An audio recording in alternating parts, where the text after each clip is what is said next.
Tiffany, hundreds of refills per test under patients' names, and the camera shows you picking them up I process yourself. prescriptions all day long, and I handle medications on behalf of patients. This is Tiffany Holloway. She doesn't know it yet, but these are the final moments of her career as a certified pharmacy technician, and the last seconds before investigators tell her exactly what they found on those audit logs. These were never requested by those patients, and the audit logs show your login every single time. I want my attorney here right now before I say anything else about any of those records. She would not be returning to her shift. By the end of that morning, investigators had pulled 3 years of pharmacy audit logs, 16 weeks of surveillance footage, and a binder of patient complaints that had been quietly building inside the corporate compliance office for almost a year. 340 unauthorized prescription transactions, 87 patient accounts, $84,000 in diverted medication. The woman in the white coat behind the counter at RX Value Pharmacy Store 4471 had been refilling her own prescriptions under other people's names for nearly 4 years, and the same system designed to protect those patients was the system she had been using to hide. Quick question before we get into this one. When you drop off a prescription, do you actually know who's filling it? Do you know who has access to your medication record after you walk out of that store? Drop your honest answer in the comments. And if you're new here, hit subscribe. We cover these cases every single week, and they only get more unbelievable from here. Tiffany Renee Holloway was born in Macon, Georgia, in the spring of 1986. Her mother, Yvette, worked as a certified nursing assistant at the Coliseum Medical Center on Hemlock Street. Her father, Curtis, ran the swing shift at a transmission shop on Eisenhower Parkway. The Holloways lived in a small brick ranch on Anthony Road, 2 blocks from the elementary school where Tiffany would later attend kindergarten. She was a quiet child. Teachers at Hartley Elementary described her as observant, organized, and careful with her belongings. By the 3rd grade, she was the student her classmates went to for sharpened pencils and clean erasers. Her mother kept a Tupperware tub of cold medicines, vitamins, and prescription bottles on top of the refrigerator, and Yvette later told investigators that Tiffany was the only one of the 3 Holloway children who could be trusted to read the dosage labels correctly. That detail mattered. The family treated medication as something serious. The bottles had names on them. The bottles had counts on them. Nothing was supposed to be casual about any of it. Tiffany graduated from Southwest High School in 2004 with a B average and a partial scholarship to Central Georgia Technical College. She enrolled in the pharmacy technician program in the fall of 2005. The coursework covered pharmacology, sterile compounding, medication safety, controlled substance handling, and the Georgia Pharmacy Practice Act.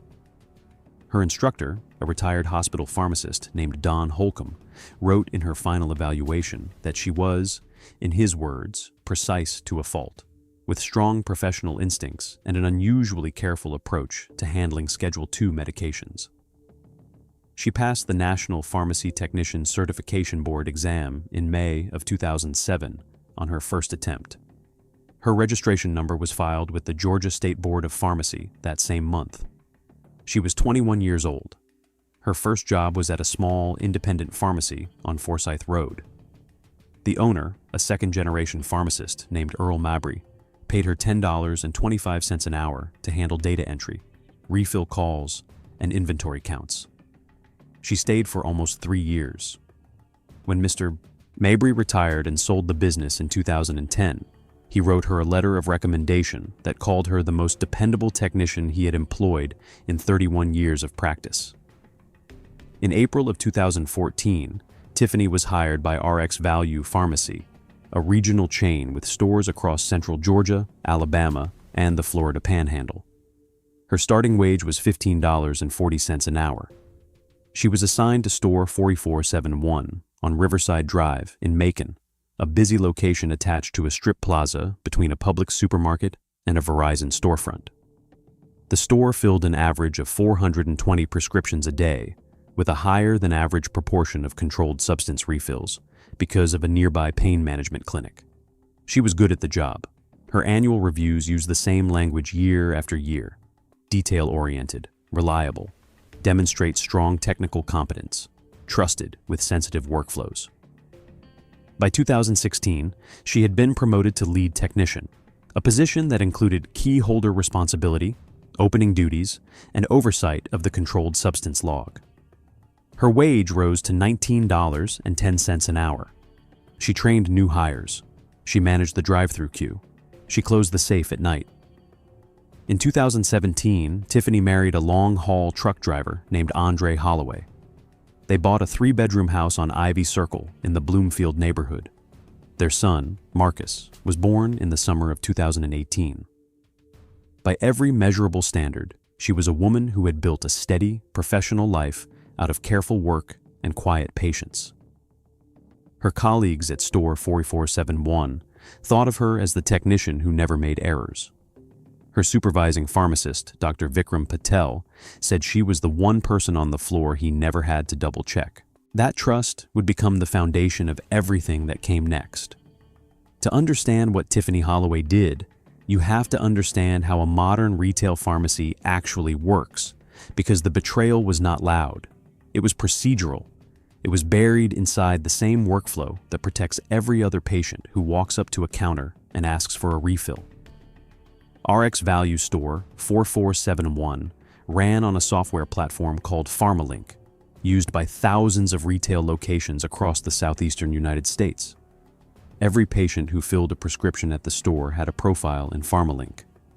The profile included the patient's full name, date of birth, address, phone number, allergies, insurance information, and a complete prescription history.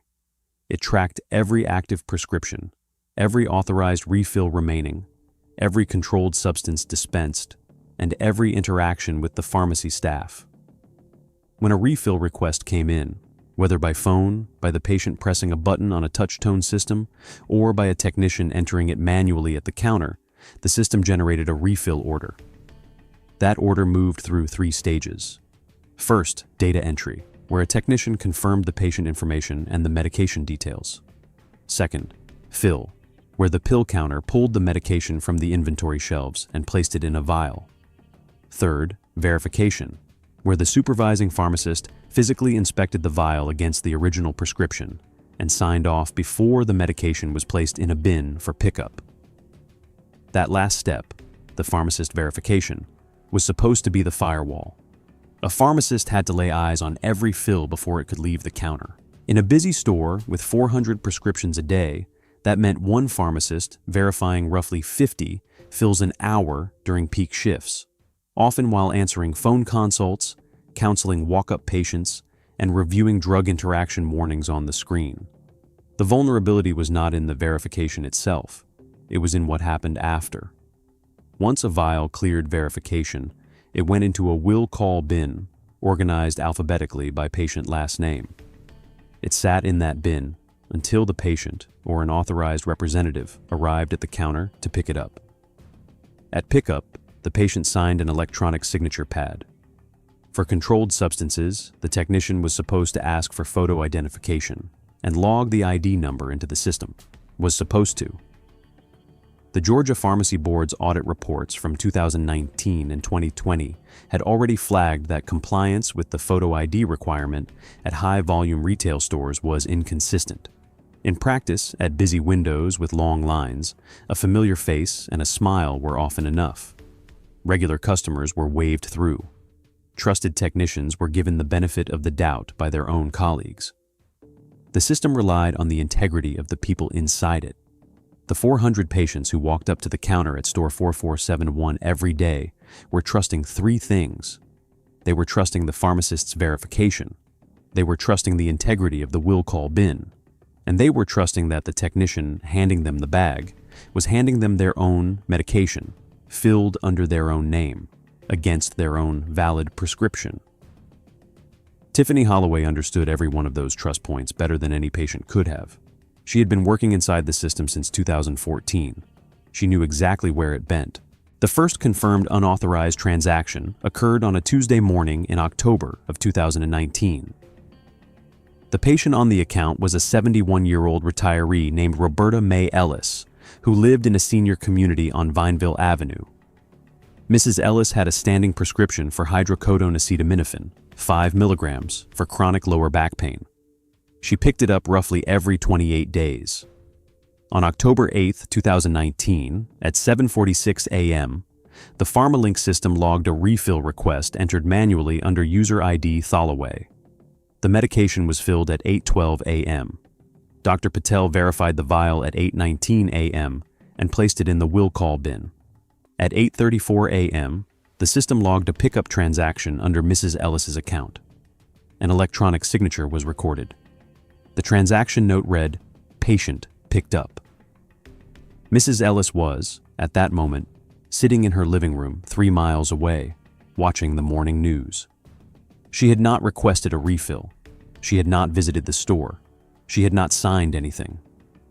What Tiffany Holloway had done was simple in concept and devastatingly clean in execution. She used her own credentials to generate an unauthorized refill on a legitimate patient's account, one with active refills remaining and a real prescription on file. She filled the medication herself during a quiet morning shift. She signed it as picked up using a generic signature scrawl that the electronic pad could not distinguish from any other. And then she walked the bag of medication out the back door of the store at the end of her shift. The method became a routine. Investigators would later reconstruct the pattern through more than 3 years of audit data. Tiffany targeted patients with 3 specific characteristics. First, they had active prescriptions for controlled substances, primarily hydrocodone, oxycodone, alprazolam, and tramadol. Second, they had multiple authorized refills remaining on file. Third, they were either elderly, homebound, or filled their prescriptions on a delayed schedule, meaning they were unlikely to notice if a refill count came up short. She worked from a list. Investigators later found a handwritten notebook in the glove compartment of her 2015 Toyota Camry. The notebook contained 46 pages of patient initials, prescription numbers, refill counts, and small tally marks. Each tally represented one unauthorized fill. The notebook was not the only record. PharmaLink had its own record of every transaction she had ever processed. She just did not believe anyone would ever go looking. The escalation was gradual. In late 2019, she diverted roughly 2 prescriptions a week. By the spring of 2020, 3. By the end of 2021, she was averaging 4 to 5 unauthorized fills every 7 days. The dollar value of the diverted medication, calculated at retail price, crossed $50,000 in early 2022. By the time the scheme ended, the total stood at $84,000 and change. There were warning signs along the way. Pharmacy inventory counts had been running slightly off for almost 2 years. Dr. Patel had noted in monthly compliance reports that the controlled substance reconciliations were occasionally short by 1 or 2 units. Each time, the discrepancy was logged, written off as a counting error, and forgotten.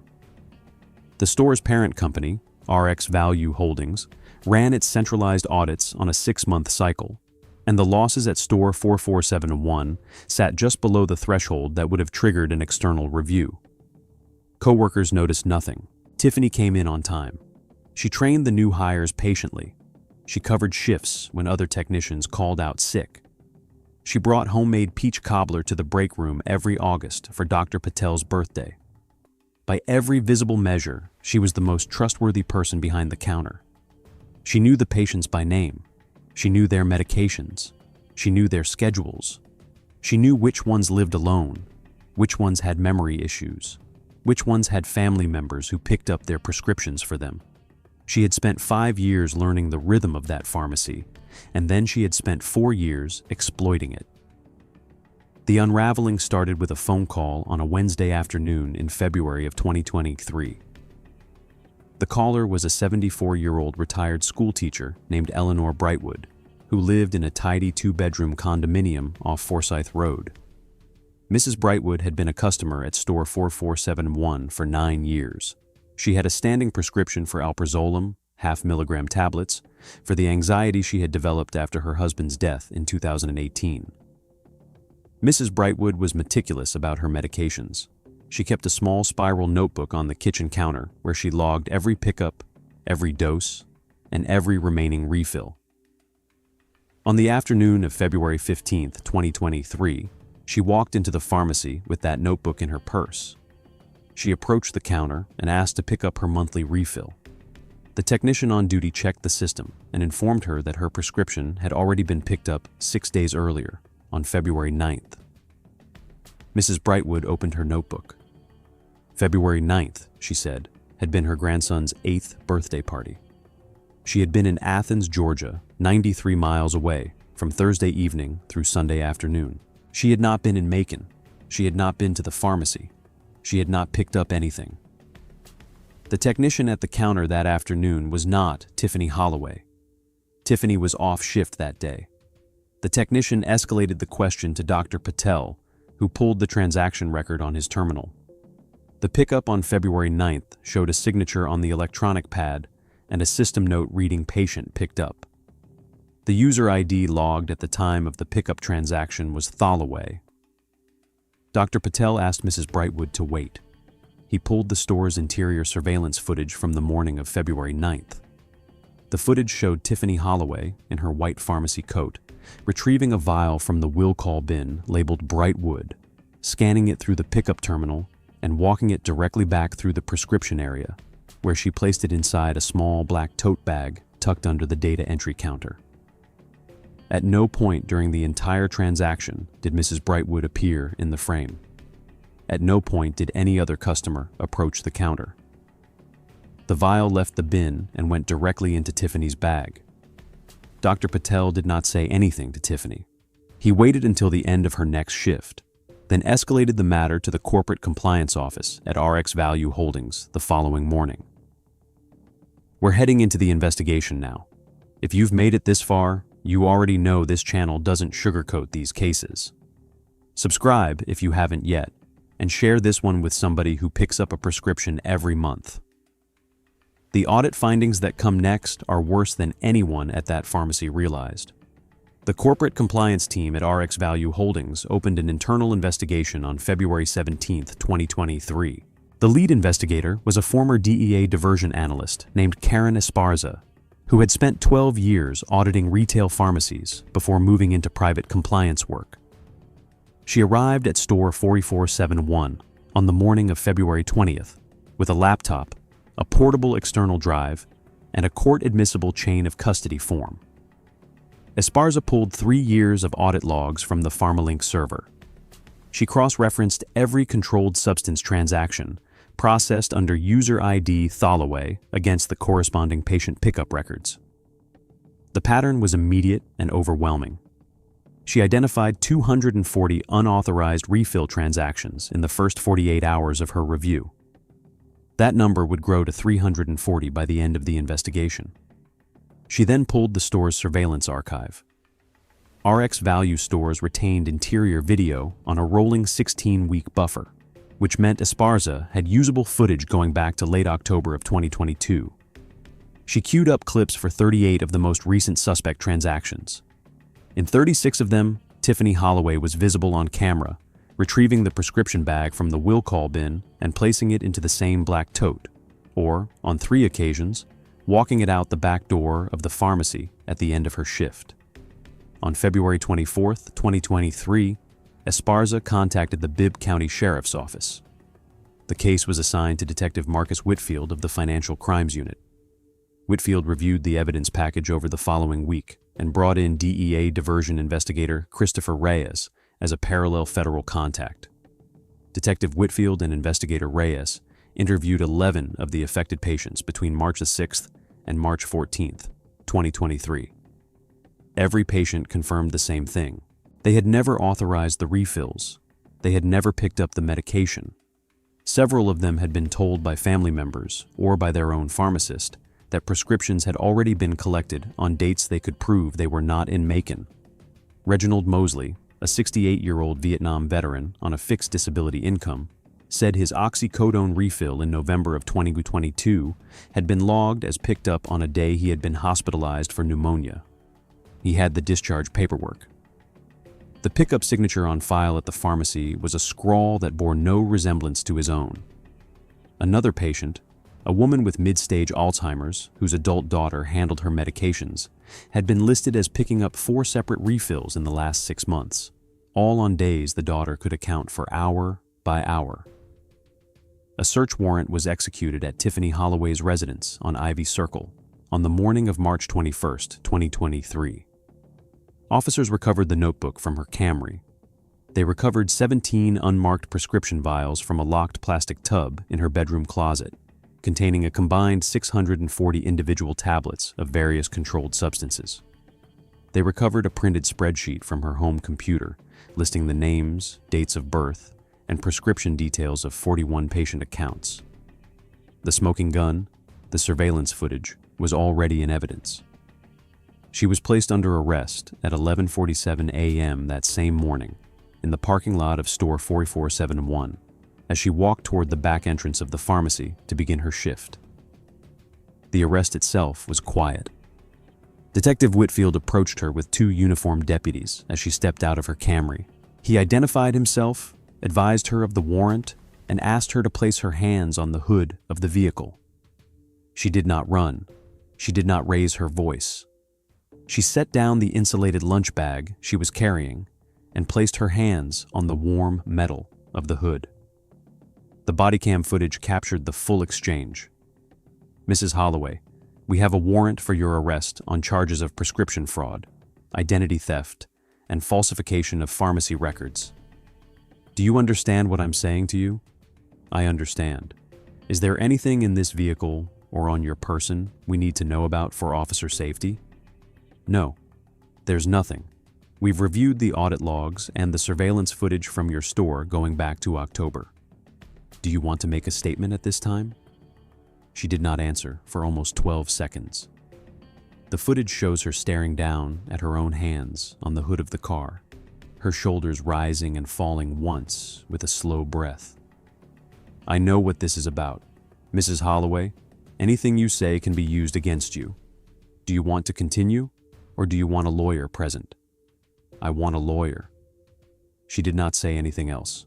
She did not cry. She did not look at the building she had worked in for 9 years as the deputies walked her to the back of the patrol vehicle. The last image of Tiffany Holloway as a free woman, captured on the body cam at 11:51 a.m. on March 21, 2023, was her stepping into the back seat with her head slightly bowed and the morning sun catching the edge of the white plastic name badge still clipped to her pharmacy coat. A Bibb County grand jury returned an indictment on April 17, 2023. Tiffany Renee Holloway was charged with 1 count of unlawful possession of a controlled substance with intent to distribute, 3 counts of prescription fraud under Georgia Code 16-13-43, 87 counts of identity fraud under Georgia Code 16-9-121, and 1 consolidated count of falsification of pharmacy records under Georgia Code 26-4-115. The federal DEA referral remained open as a parallel matter, but was ultimately deferred to the state prosecution. Her defense attorney was a Macon-based criminal lawyer named Bernard Cobb.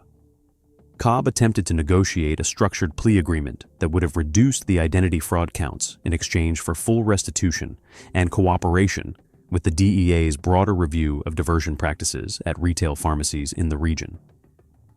The Bibb County District Attorney's Office, represented by Assistant District Attorney Stephanie Loomis, agreed to a partial reduction but refused to drop the controlled substance and prescription fraud counts. On August 14, 2023, Tiffany Holloway pleaded guilty to 1 count of prescription fraud, 1 consolidated count of identity fraud covering all 87 patient accounts, 1 count of falsification of pharmacy records, and 1 count of unlawful possession of a controlled substance. The remaining counts were dismissed as part of the plea. The sentencing hearing took place on November 9, 2023, in the courtroom of the Honorable Diane Rutherford. 3 of the affected patients submitted victim impact statements. Eleanor Brightwood, the woman whose disputed refill had triggered the entire investigation, read hers aloud from the witness stand. "I trusted that pharmacy," Mrs. Brightwood said. "I trusted the woman who stood behind that counter every month for 9 years. I told her about my husband. I told her when my knees were hurting. I asked her about my grandson's allergies. And while I was telling her about my life, she was reading my prescription history and deciding which of my medications she was going to take for herself. I am 74 years old. I do not know how I am supposed to walk into another pharmacy and hand my name to another stranger after this. Judge Rutherford addressed the defendant directly before passing sentence. Her statement was entered into the official transcript. Mrs. Holloway, you were certified by the state of Georgia to handle medications. You took an oath of professional conduct.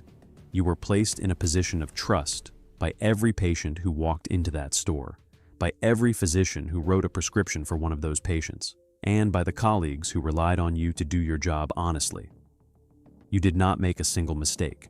You made 340 deliberate choices over a period of more than 3 years to use other people's identities to feed your own dependency or your own enrichment, and the court has not yet been given a clear answer as to which it was. The damage you have done extends beyond the dollar value of the medication you took. You have caused elderly patients to question whether they can ever trust a pharmacy again. That harm is not measurable in restitution. Tiffany Holloway was sentenced to 6 years in the custody of the Georgia Department of Corrections, followed by 4 years of supervised probation. Her pharmacy technician certification was permanently revoked by the Georgia State Board of Pharmacy. She was ordered to pay $84,216 in restitution to RX Value Holdings and to the affected patients, distributed proportionally to their documented losses. She was transported to Pulaski State Prison in Hawkinsville, Georgia, on November 28, 2023. Pulaski is a medium security facility housing roughly 1,200 female inmates. Her projected release date, with credit for time served and good behavior, falls in the autumn of 2028. Her son, Marcus, was 5 years old at the time of her arrest. He will be 11 when she comes home. RX Value Holdings has since implemented mandatory dual technician verification at all controlled substance pickups in its central Georgia stores. The Georgia State Board of Pharmacy referenced the Holloway case in its 2024 annual report as part of a broader push for tighter audit thresholds on small volume inventory discrepancies. Eleanor Brightwood transferred her prescriptions to an independent pharmacy on Vineville Avenue, where she now picks up her medication every 28 days from a pharmacist she has known personally for almost 20 years. She still keeps the spiral notebook on the kitchen counter. This case was disturbing in how quietly it ran, but the case on your screen right now is even harder to sit with. Click it.